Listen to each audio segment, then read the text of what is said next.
When too close became betrayal. How my mom and wife conspired against me. I always thought my family was close. Too close sometimes. My mom would show up unannounced, rearrange our kitchen, even criticize how my wife Emily folded laundry. But I brushed it off. She was my mom. She just wanted to help. One evening I came home early from work. The house was dark except for a faint glow from our bedroom. At first I thought Emily was in there watching TV. I pushed the door open and froze. It wasn't Emily in bed, it was my mom, wearing Emily's silk robe and my wife's wedding ring. She just looked at me, calm as ever, and said, "We need to talk." I was too shocked to respond. My brain was screaming. What the hell was going on? Where was Emily? Why was my mom in our bedroom like she owned it? Then Emily walked in. She didn't look surprised to see my mom there. She didn't even look at me. She kissed my mom on the cheek and sat beside her. My stomach dropped. Emily finally looked at me and said, "We think it's time you moved out." I laughed, thinking it was some sick joke. But my mom slid a folder across the bed.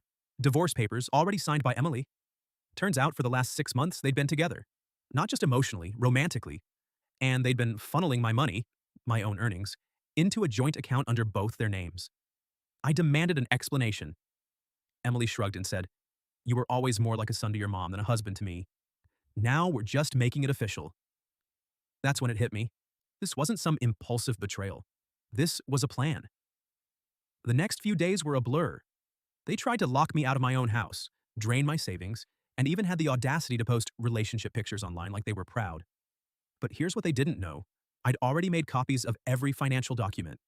I'd also installed a small camera in our kitchen months earlier because I suspected Emily was stealing cash from my wallet. That camera caught everything. The kisses, the plotting, the way they laughed about how gullible I was. I took it all to my lawyer. Within a week, my bank accounts were frozen. The house was legally locked in my name, and both of them were served with restraining orders. Emily had to move back in with her parents. My mom, well, she went radio silent once her friends and church group saw the footage I anonymously posted. It's been 6 months. They lost. I kept everything.